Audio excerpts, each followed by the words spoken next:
UP चुनाव पर सबसे बड़े शो 2022 की महादंगल में आज बात यूपी में बीएसपी के सोशल इंजीनियरिंग फॉर्मूले की। बीएसपी ने अपने मिशन 2022 का आगाज कर दिया है। अयोध्या में ब्राह्मण सम्मेलन के जरिए पार्टी ने एक बार फिर 15 साल पुराने फॉर्मूले पर दाव लगाया। पार्टी के दिग्गज नेता सतीश चंद्र मिश्र ने पहले रामलला के दर्शन किए, फिर सम्मेलन को संबोधित करते हुए 2022 में बीएसपी सरकार बनाने का दावा किया।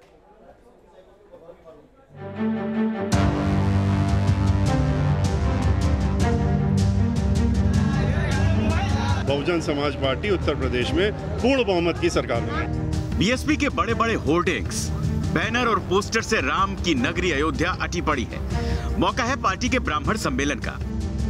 बीएसपी में चुनावी रणनीति के चाणक्य माने जाने वाले सतीश चंद्र मिश्रा ने अयोध्या में सम्मेलन को संबोधित किया। जिंदाबाद, बहुजन समाज पार्टी जिंदाबाद, भगवान परशुराम की, भगवान परशुराम की, बहन कुमारी मावती जिंदाबाद। दावा है ब्राह्मण और दलित एक बार फिर साथ आएंगे और 2022 में फिर से बीएसपी की सरकार तय है।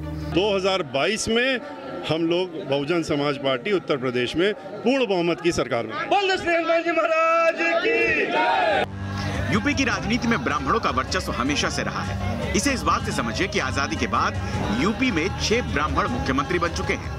वैसे तो ब्राह्मणों को कांग्रेस और बीजेपी का परंपरागत वोट बैंक माना जाता रहा है, लेकिन 2007 में सबसे पहले बीएसपी चीफ मायावती ने ब्राह्मण दलित की सोशल इंजीनियरिंग करके इस वोट बैंक की अहमियत को और बढ़ा दिया था। तब ब्राह्मणों ने दिल खोलकर मायावती को वोट दिया और उन्हें मुख्यमंत्री की कुर्सी तक पहुंचाया था। उस वक्त बीएसपी ने 56 ब्राह्मण उम्मीदवार उतारे, जिनमें से 41 विधायक बने थे, जिसके बाद मायावती ने 7 ब्राह्मणों को मंत्री बनाया। और अब एक बार फिर मायावती को भरोसा है कि 14 साल बाद ये फॉर्मूला 2022 में कारगर साबित होगा। ब्राह्मण समाज से भी यही उम्मीद करती हूँ कि इनको कितना परखोगे, कितना आजमाओगे।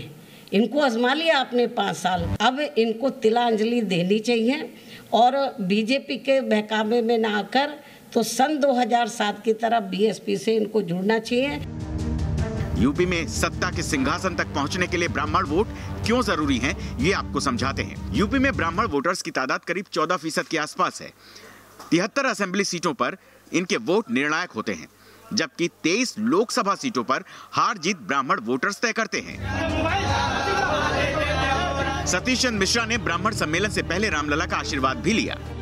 हम अपने घर में रोजाना पूजा करते हैं। हम अपने घर में, ये लोग तो नहीं, ये लोग तो खाली दिखावे के लिए करते हैं।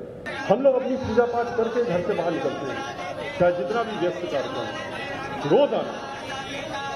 तो अगर हम अपने आराध्य भगवान के पास आते हैं तो इसमें इनको क्या परेशानी हो रही है कि आप क्यों आ रहे हैं यहाँ पर?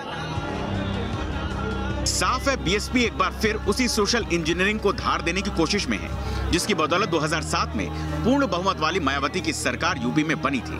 Team news nation. चलिए अब बात देश की बहस की, जिसके लिए आज जो मुद्दा आपने चुना है वो मुद्दा है कथित जासूसी कांड पर इतना हंगामा आखिर क्यों मचा है। 60% लोगों ने इस मुद्दे को चुना है देश की बहस के लिए। तो इसी मुद्दे पर देश की बहस रात 8:30 बजे दीपक चौरसिया के साथ।